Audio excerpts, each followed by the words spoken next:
हरे कृष्णा, राधे राधे।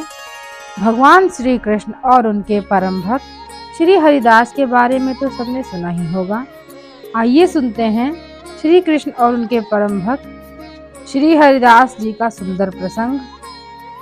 मित्रों, भगवान श्री कृष्ण के परम भक्त श्री हरिदास के नाम से लगभग हर कोई भली भांति परिचित है। उनके मन में भक्ति भावना बचपन से ही थी। वे बेनोपाल जंगलों में अज्ञात कुटिया में निवास करते थे। वे पूरा दिन भक्ति साधना में लीन रहते थे और प्रतिदिन तुलसी जी की सेवा एवं 3 लाख हरि नाम का जाप किया करते थे। भोजन के लिए वे ब्राह्मणों के घर जाते थे। श्री हरिदास जी भजन गायन में इतने निपुण थे कि उनके भजनों को सुनकर समस्त नर नारी एवं पशु पक्षी भी मंत्रमुग्ध हो जाते थे। उनका यही निराला रूप जानकर उन्हें संकीर्तन आंदोलन का आचार्य बनाया गया। उसी जंगल के निकट एक रामचंद्र खान नामक एक जमींदार रहता था। उसे हरिदास जी की प्रतिष्ठा बिल्कुल भी रास न आई। उसने निश्चय किया कि किसी भी तरह हरिदास जी को समाज की नजरों में नीचा दिखा दे। इसके लिए उसने श्री हरिदास जी में दोष ढूंढना शुरू कर दिया। उसने इस काम के लिए अपने गुप्तचर भी रखे, लेकिन वो हर तरह से विफल हुआ। अंत में खींचकर उसने वेश्याओं का सहारा लिया। दूर देश से उसने बहुत ही सुंदर एवं मनमोहक रूप वाली वेश्याओं को बुलाया, जिससे कि वो हरिदास जी के चरित्र को भ्रष्ट कर सके। इस काम के लिए उसने उनमें से सबसे सुंदर लक्ष्य हीरा को इस काम के लिए चुना और लक्ष्य हीरा ने भी 3 ही दिन में हरिदास जी के पतन का विश्वास दिलाया।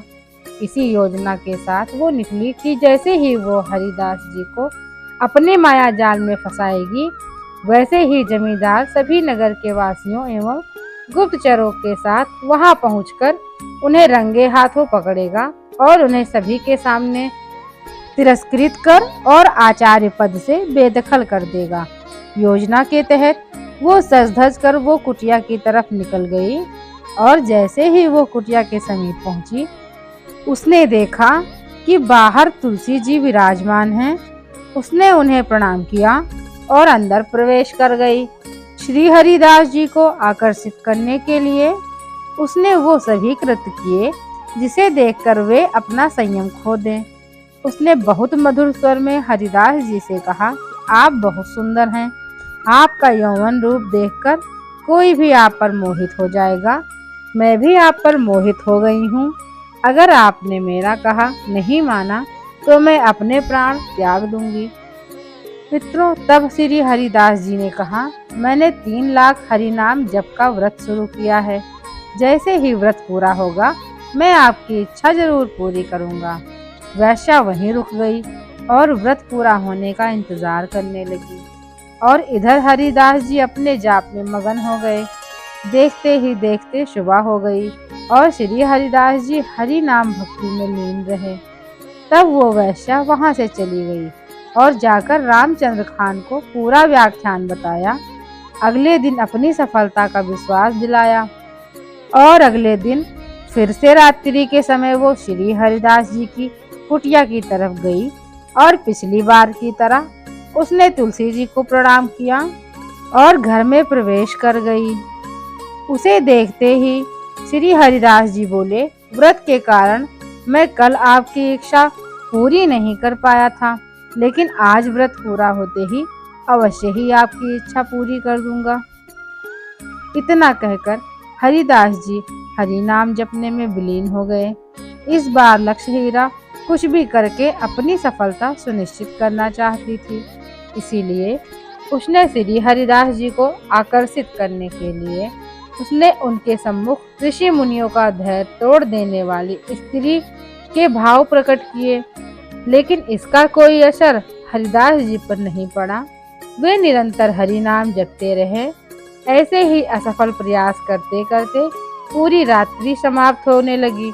रात्रि समाप्त होते देख जब वो बहुत ही व्याकुल होने लगी, तब हरिदास जी बोले, मैंने 1 माह में 1 करोड़ हरि नाम जप का व्रत लिया हुआ है। वो बस समाप्त होने ही वाला है। कल अवश्य ही व्रत समाप्त हो जाएगा। कल आपकी सभी इच्छा जरूर पूरी होगी। इतना सुनकर फिर से वो लौट गई और पूरा व्याख्यान रामचंद्र खान को सुनाया। अब तीसरी रात्रि को फिर से वो कुटिया की ओर चल दी। हर बार की तरह उसने तुलसी जी को प्रणाम किया और अंदर प्रवेश कर गई। आज उसने कुछ भी प्रयास नहीं किया। वो आई और फिर हरिदास जी के पास बैठ गई और व्रत पूरा होने का इंतजार करने लगी। लगातार 3 दिन तक हरि नाम सुनते सुनते उसका हृदय परिवर्तन हो गया। उनके मन का मैलापन दूर हो गया। उसके मन में पश्चाताप की ज्वाला जाग गई। जैसे ही सुबह हुई, उस वैश्या ने हरिदास जी के चरणों में गिरकर क्षमा मांगी और उस जमींदार रामचंद्र खान के उद्देश्य के बारे में बताया और बहुत लज्जित अनुभव करने लगी। तब हरिदास जी बोले, मैं उसी दिन ही यहाँ से प्रस्थान कर जाता जिस दिन आप यहाँ आई थी, लेकिन आपके उद्धार के लिए मैंने 3 दिन तक प्रतीक्षा की। वैश्या ने बड़े ही दुखी मन से फिर से अपने कृत्य के लिए क्षमा मांगी और अपने कल्याण के लिए प्रार्थना की। तब हरिदास जी ने कहा, इसका एक ही उपाय है कि पाप की दुनिया को भूलकर नई शुरुआत करो तथा पाप द्वारा एकत्र की हुई समस्त संपदा को ब्राह्मणों को दान करके एक कुटिया में निवास करो और हरि नाम का जप करो एवं तुलसी जी की सेवा करो। हरिदास जी कहे के अनुसार उस वैश्या ने सारा धन ब्राह्मणों को दान दे दिया एवं खुद एक कुटिया में रहकर हरि नाम का जाप करते हुए साधारण जीवन व्यतीत करने लगी। श्री हरिदास जी की कृपा से वो कठिन साधना में लीन हो गई और प्रतिदिन 3 लाख हरि नाम जपने लगी।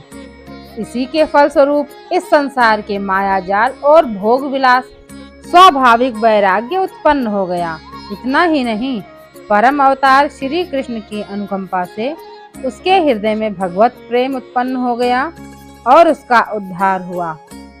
यहाँ तक चैतन्य महाप्रभु के जीवन चरित्र श्री चैतन्य चरितामृत में लिखा है कि लक्ष्य हीरा नामक वैश्या एक ऐसी पुण्यात्मा परम वैष्णवी बन गई कि बड़े बड़े वैष्णव भी उनके दर्शन करने और उनसे हरिनाम के वाक्यांश सुनने आया करते थे।